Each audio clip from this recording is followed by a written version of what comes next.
ILL.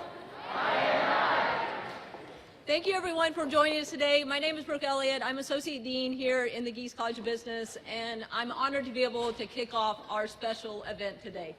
Thank you all for joining us for this very special event. We're proud to have all of you here with us in person, and I know many of you are joining us via live stream as well. We're especially grateful to have our students, faculty, staff, fellow deans, Provost Andreas Cantelaris and Larry Gies here to celebrate with us.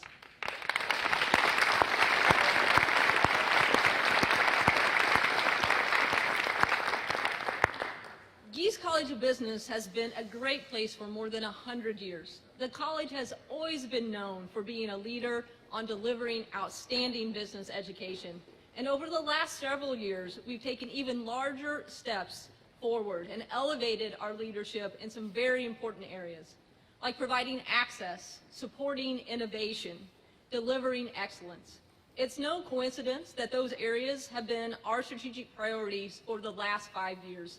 Now we've added inclusion and engagement to that list to build out our leadership even more. Today we celebrate our accomplishments and what is yet to come. I'd like to thank Poets&Quants Editor-in-Chief John Byrne for not only being the impetus behind this event today, but also joining us in person to celebrate. For those of you who don't know, John founded and has personally spearheaded the growth of Poets&Quants into what has become today the globally recognized authority on business education. Whether you're considering an undergraduate degree or a business master's degree anywhere in the world, chances are you've researched or read about your options on Poets&Quants. It's one of the most read outlets for business school deans, administration, prospective students, and their families. As you might expect with John's position, he travels all over the world, meeting with leaders, alumni, and students from the top business schools. You'd be hard-pressed to find anyone in the world who knows more about what's happening right now in business education than John.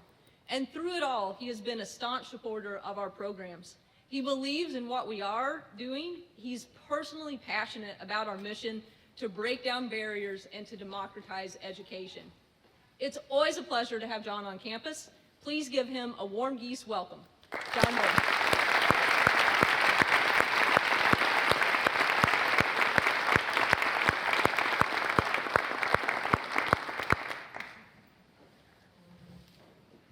Well, let me turn on my mic so you can all hear me. Wow, we've got a good crowd here, Jeff. I am very impressed by the turnout. And it's really a true pleasure for me to come and deliver positive news. You know, I meet a lot of deans, and I've been to probably every major business school in the world over the course of my years. My gray hair proves my years. And we interview deans on a regular basis. And there's no shortage of deans who have grand visions. But there is a rare dean who makes a vision become a reality. And over the years that I've gotten to know your dean, Jeff Brown, I've come to greatly respect and admire him and know that he is a doer. And I always say, you know, there is nothing more important than life than getting stuff done. I hope when you do graduate from this university, that's the one thing you take away, because so few people can consistently get things done. He has gotten a lot done at the Gies College of Business. And in looking at his record, it's kind of amazing to see what change he has brought. We commonly think about the incredible scaling of the online learning initiative at this school. You know, he became dean 6 months before the school entered its first IMBA cohort. The number of students enrolled in that program now exceed 4,300 from over 130 countries in every state in the country.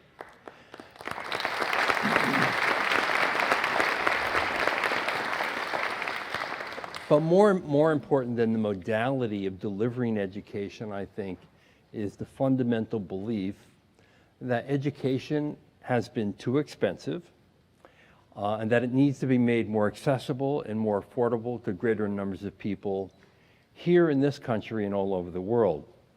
And with technology, Jeff has been able to do that. You know, when we will have a story up about Jeff on the site at 5 p.m. today. And in all the interviews that I did for the story, one thing really struck home for me. And it's more than taking out an insurance policy to protect against the lack of Chinese students. It's more than building an incredible video studio capability and convincing senior tenured faculty to teach in the online programs. It's more than starting a new master's in management program, which one of his daughters is currently a student in. So I say Jeff eats his own dog food. It's more than even doing interviews with reporters on his Peloton, which he has done with one of my reporters. And it's more than imagining what the future of business education can be and delivering on it. He has created here a culture of boldness and recruited incredible people and given them the space to lead and to develop as leaders. And ultimately, that has unleashed an incredible wave of innovation throughout the school. So for all of these reasons, and the fact that he's just a damn good guy, we are naming Jeff the Dean of the Year.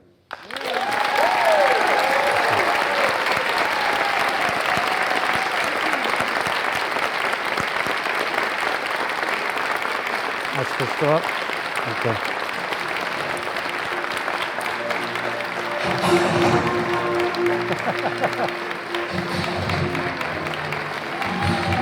Thanks, John.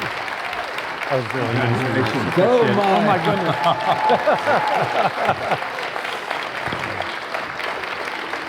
All right. It's heavy. There you go. Wonderful. Thank you so much. Our That's pleasure. Now, Great. Jeff is going to come back and make some remarks later on after a Q&A. But for now, I'd like to bring up one of his most avid supporters. Someone you may know, he's the Vice Chancellor for Academic Affairs and Provost of the university, Andreas Kangalouris, who's going to say a few words. The Provost oversees the academic enterprise of the university, and he's been instrumental in supporting a lot of the initiatives here that have required significant investment. So, and he has, of course, helped manage the university through a really difficult time, the pandemic, which has affected us all. He works very closely with the deans, and Jeff will be the first to tell you he couldn't have done what he's done without the support of the provost. So come on up.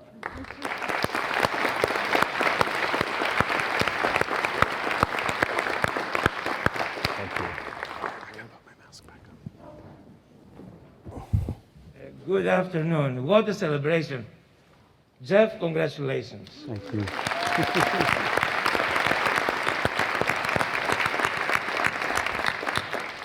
I do not know who supports whom, but I will tell you that the deans are there to support the provost in making sure that the university moves forward. And what you hear today is exactly the reason why this university always shines, no matter what is thrown at us. It's because of people like Dean Jeff Brown and his bold thinking, and the fact, and I need to emphasize this, that he will never take no for an answer. And I want you to appreciate how important this is, especially in an academic community. The easiest answer to any question in academia is, no, I don't think so. And there's always the I don't think so because people want to leave the door open. But in Jeff's case, the answer is always, when you tell him, no, I don't think so, he says, okay, let's discuss it a little bit more to explain to you why yes is the only answer that matters at the end of the day. And I have been there, and I have to tell you that I'm not alone. Our Council of Deans as we get together, has become very accustomed now to have Jeff there challenge everything that we have been doing over the past 150 years. Everything that we have been doing, why not considering something else, doing something differently? And the truth of the matter is, in this 21st century, change is the name of the game. It is through change that the world advances, and what he's doing is consistent with what I think all of us, as members of this amazing university, are committed to. Inclusive excellence at scale. That's what we are. We are not a small Ivy League institution. What we do is better than Ivy League institutions, whatever they will try to do, because what we do is inclusive excellence at scale. And scale matters today. Scale matters today because if we're serious about making sure that everyone benefits from the things that universities like the University of Illinois Urbana-Champaign has to offer, we need to be reaching out. We need to be making sure that the things we can bring to bear are accessible, affordable, engage everyone who is willing and interested in engaging with us in this commitment to excellence at scale. Jeff, congratulations. Keep doing what you're doing. And I know the future is going to be very bright for the University of Illinois, for the Gies College of Business, but also for all colleges of business in the world. Thank you very much. Congratulations. Thank you. Well, thank you, Provost. Now I'd like to bring on someone that many of you may already know. He's the namesake of the college. He is an alum with a bachelor's degree in accounting. 4 years ago, he and his wife, Beth, pledged $150 million to the college. And let me put that in perspective. There are precious few business schools in the world that have ever received a gift of that size. It is the largest gift ever given to the university here, so it's incredibly generous. And that gift was made to help support the mission of being the most innovative business school on the planet and delivering life-changing access to business education. Larry is the founder of Madison Industries, Chicago-based company, which is on a mission to make the world safer, healthier, and more productive. He has a personal passion for breaking down barriers and creating access to education. Like Jeff, he believes in the democratization of education. He serves as the president of the Gies Foundation, which focuses on exactly that. And he's also been instrumental in establishing the Gies campus of Chicago Jesuit Academy, which is a full scholarship school for 3rd to 8th grade boys on Chicago's West Side. Join me in welcoming your namesake.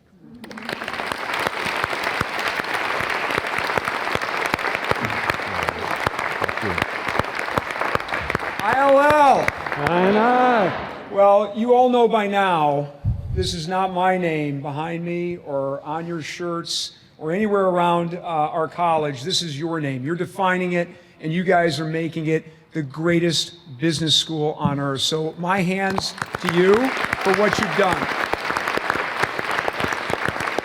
And how about that? Dean of the Year, Jeff Brown. Woo!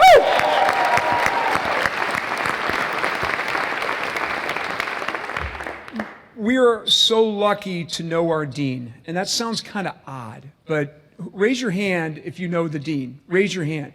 And you're seeing everyone raise their hand. Students, look at this. Everybody knows Dean Jeff Brown. That is rare. That is absolutely rare in academia. And there's no place he'd rather be than with the students, faculty, staff, administration, and everybody on this campus. There's one place he doesn't want to be, right here getting an award. He's as humble as can be, but he's our Dean of the Year. And he is our dean and our fearless leader. And I thought I'd start out with a few fun facts about the dean that you may or may not know. I heard a few of them already mentioned. Who'd like to hear some fun facts about the dean? Jeff? No? So Jeff was an Eagle Scout. How cool is that? Jeff was an Eagle Scout. Jeff also, when he worked at Procter & Gamble, he was on the Folgers coffee account, but he didn't drink coffee, which I always thought was kind of interesting. How you pulled that off, getting the team all pumped up when you didn't drink coffee. He's hiked 32 of the 63 national parks in our country, which is kind of cool. Is 32 the accurate number still, Jeff? It's up now, 34. 34. My information's old. Who knows, what instrument do you think Jeff plays? See? This is a dean we know. He plays the guitar. He loves rock and roll. This is really unique. He lives and breathes what we're building here. It's a really beautiful thing. Over 1,000 Peloton rides, Peloton rides during the pandemic. So when you saw Jeff at the start of this semester and he looked a lot skinnier, the Peloton. It works. And I'll get back to that story. I'm not done with that story yet. But the most beautiful fun fact about Dean Jeff Brown is what's happened since 2015. And we've all seen it. The excitement and energy that's building at our college is because of his leadership. It takes all of us, and literally everyone in this room, to make this happen, but he's our leader. He's making it happen each and every day.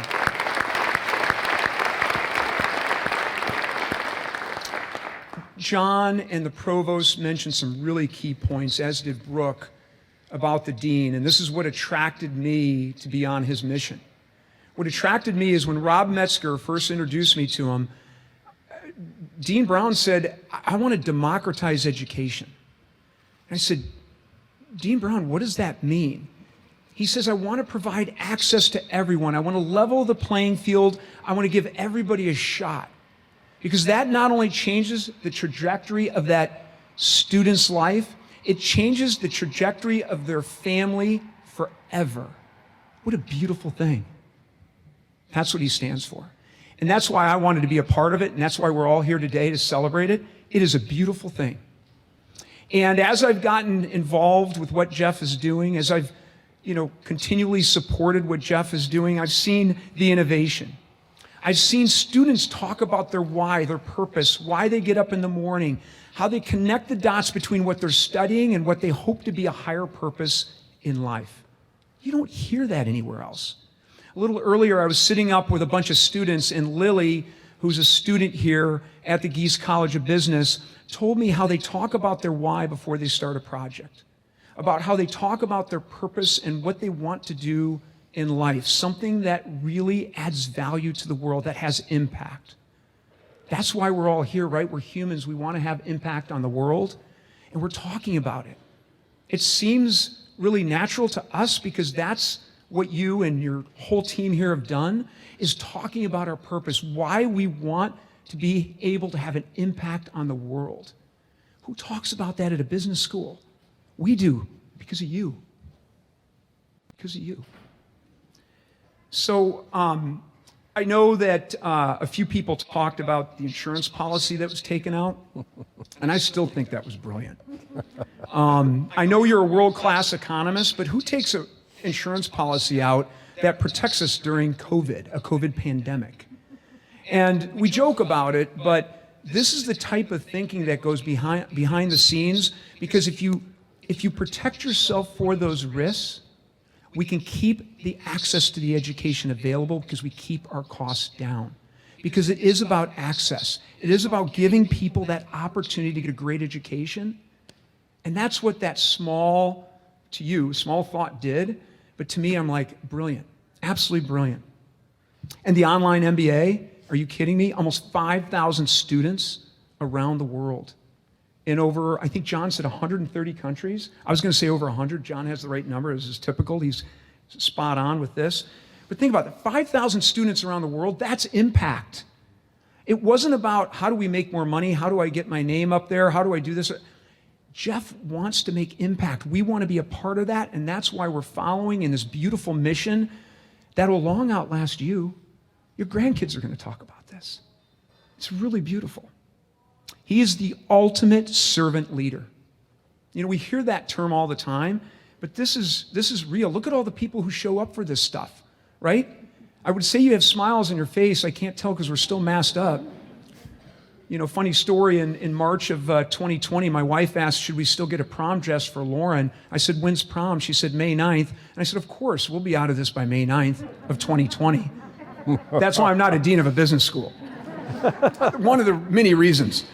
But there's happy faces here. If you see people working together, you see the administration, you see the students are working with administration, you see students communicating with faculty, they like it here. Who likes it here? Who likes it here? It's a wonderful place.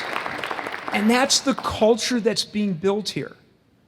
And that's because of the servant leadership and the team that's been built. It's unbelievable. I remember when Jeff had a bike accident. I don't know if that's public. It is now. Jeff had a horrible bike accident. It was scary. And I was talking to him one day, and I was even embarrassed to be talking to him because he should be resting. He's like, yeah, tomorrow I'm welcoming the new freshman. I said, Jeff, you can't welcome the new freshman. He goes, well, I have to welcome the new freshman. I'm like, Jeff, you need to rest. He's like, they want to hear from me. They need to hear from me. That's servant leadership. And then when I congratulated him for this award, I said, Jeff, Dean of the Year, that's awesome. I mean, think about it, not just Dean of the Year of Illinois or the Midwest, Dean of the Year.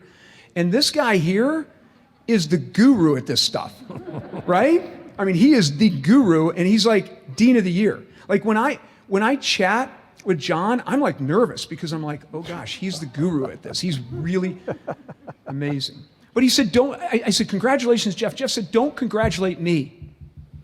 And congratulate the faculty, the staff, the administration. It's the best in the world. Congratulate this wonderful university, the people that put this stage up, the people that put the lights up, right? The institutional leadership at the University of Illinois. Congratulate them, because without them, this doesn't happen. And congratulate those students because they are finding their purpose. They're trying to define their why before anybody their age is doing that. They are the reason why that award is coming to the Gies College of Business. That's servant leadership.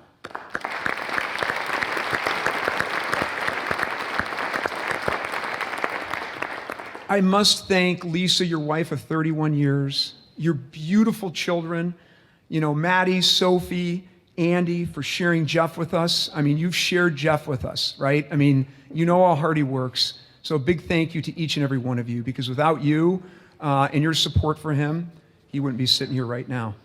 So Dean Brown, I think I was told 2 minutes, which people know that means I'll go 7, and I'm probably at 7.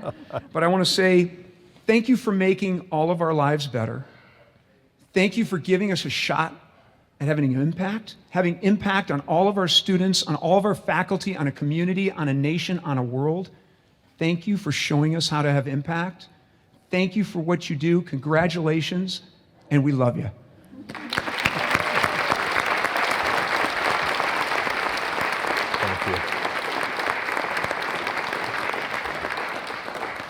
Very well said. Very well said.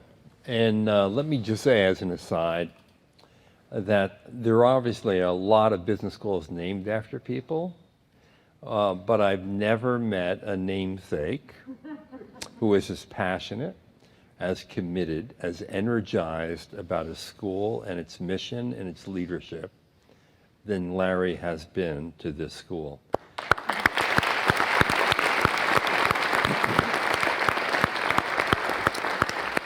So now let's hear from Dean Brown. Thanks,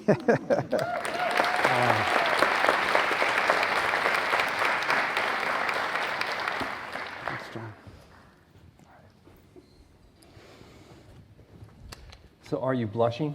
I'm sweating. I know you're not keen on all this, but... Yeah, well, a lot of you know Jan Slater, our Chief Marketing Officer, and when she told me we were going to do this, I said, well, don't make a big deal out of it. And she, of course, didn't listen. But I do just want to take a minute at the very start, first of all, to thank you, John, and Poets&Quants. I mean, it really is an honor. And I do want to thank Larry, who, man, I could never ask for a better namesake for this college and a better supporter than I have in you. Just truly amazing, and your connection with the students means so much to all of us, so thank you.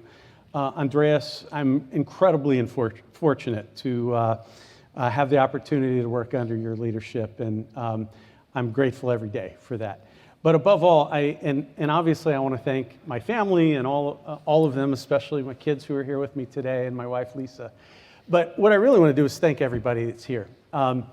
Is what Larry said about my reaction to him is how I feel. I don't view this as being an award for Jeff Brown. I view this as being an award for the Gies College of Business, because we are doing exceptional and remarkable things together, but we're doing it together. And when I became dean, we already had 100 years of excellence to build upon. And literally tens of thousands, hundreds of thousands of people that had come before us, faculty and staff and students and alumni, and that continues on today. So it's really the excellence of this whole college that I prefer to think of as what's being recognized today. So thank you all for being part of it.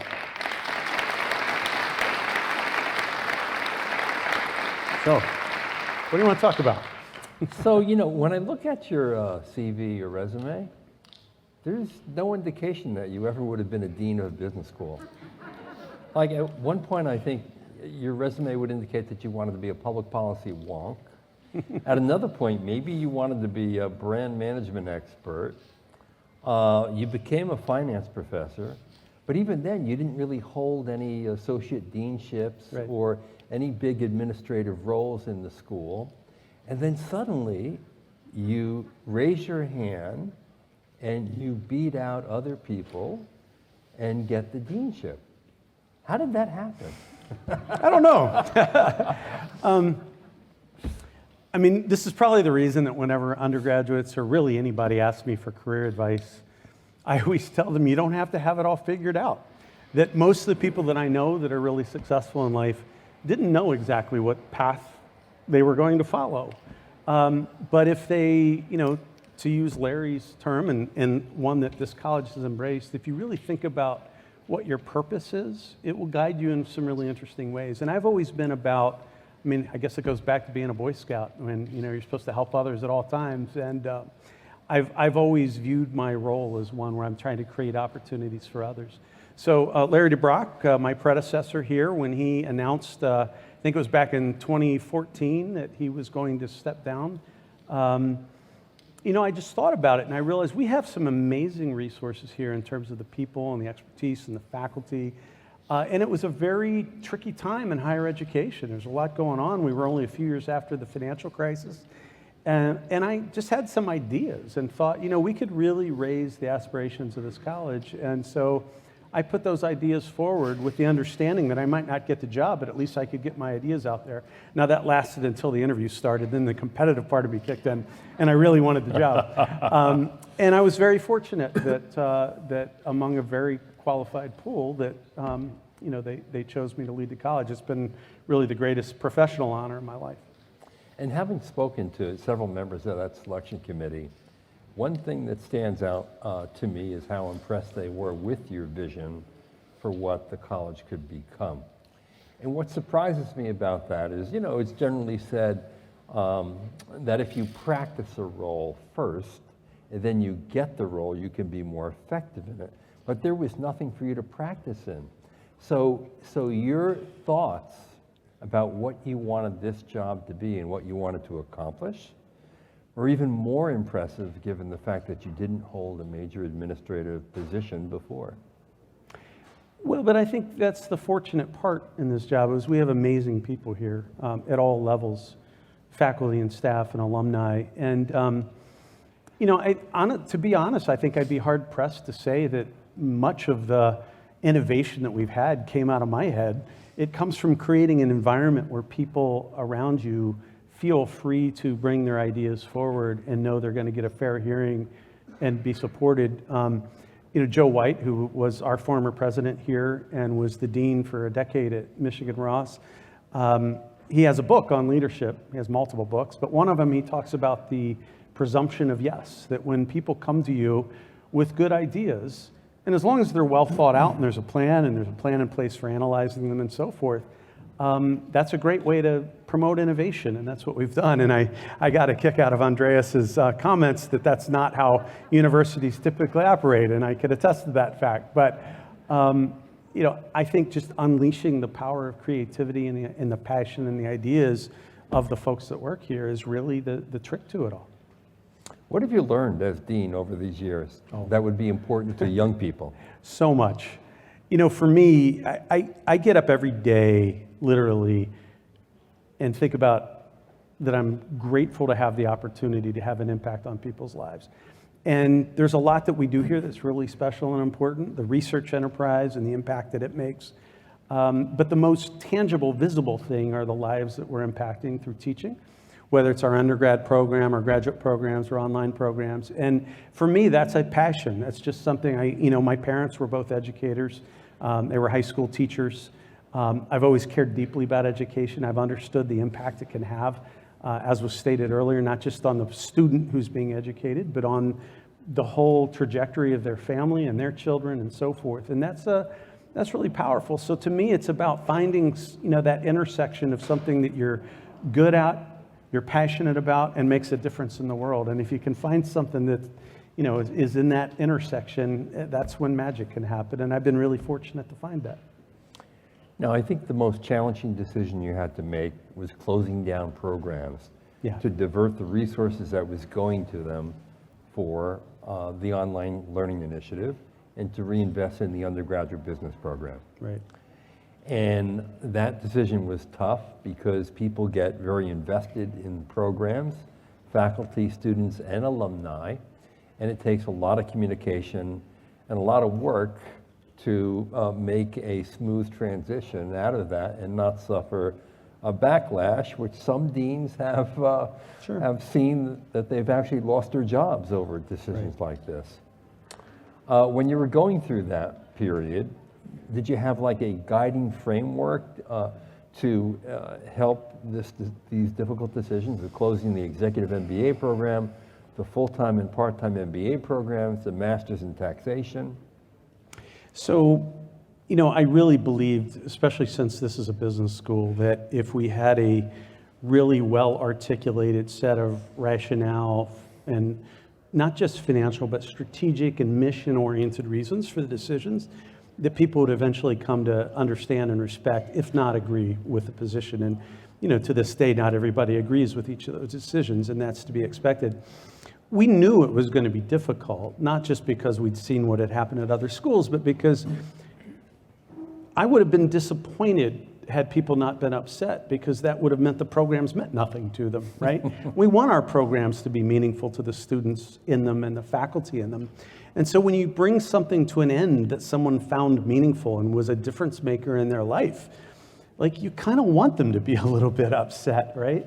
And that happened, and we just tried to manage it the best we could by being very transparent, being very open with the students, meeting with anyone who wanted to meet. Perhaps one mistake that I made after we announced the closure of the full-time MBA program is I told the team that every positive email we got about it, somebody else could respond to, but I wanted to personally respond to every negative email. And that seemed like the principled thing to do, but boy, it was depressing. But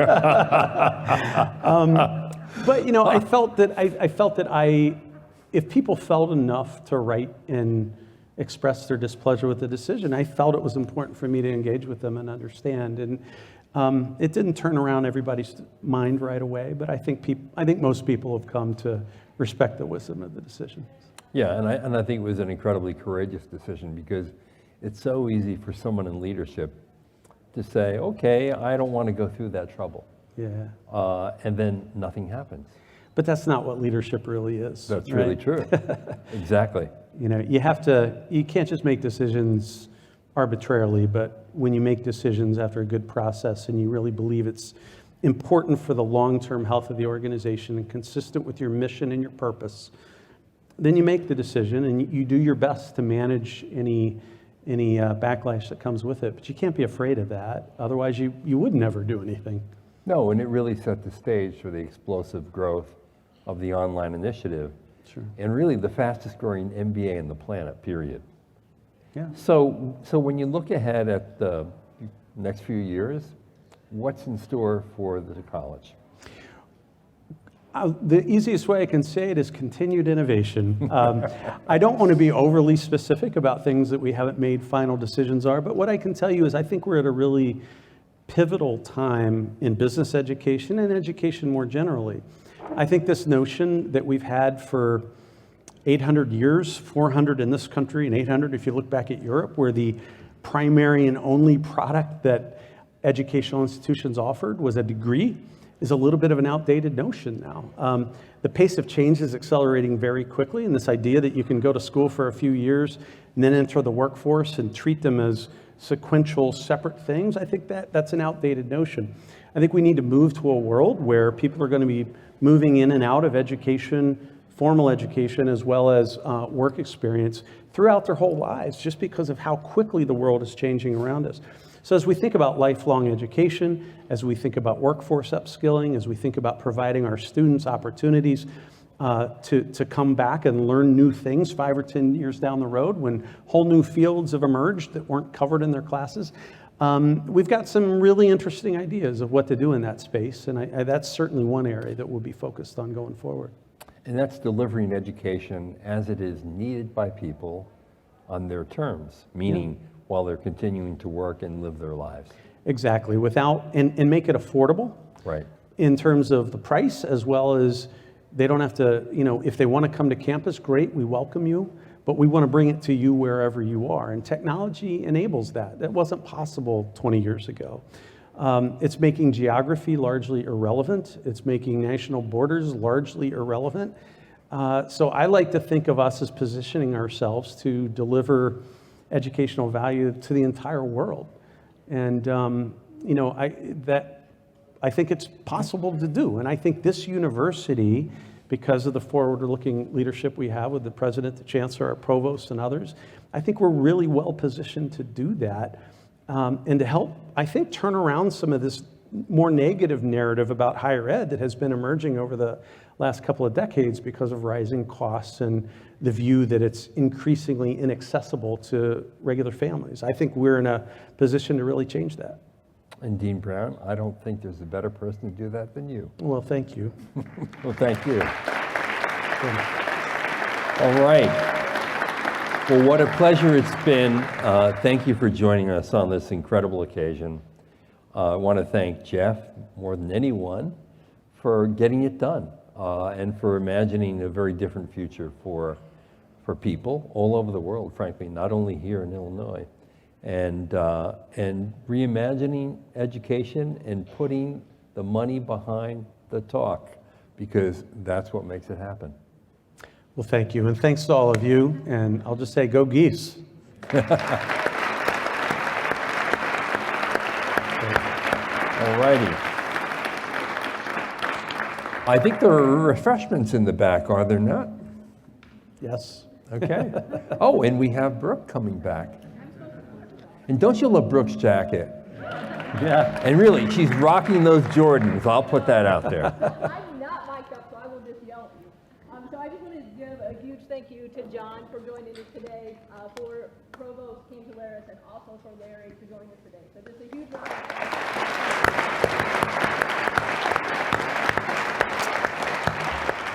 I'd also like to thank Jeff for being such an outstanding, bold, and innovative leader, and I'm so proud that he's our leader. So one last round of applause for the 2021 Poets and Quants Dean of the Year.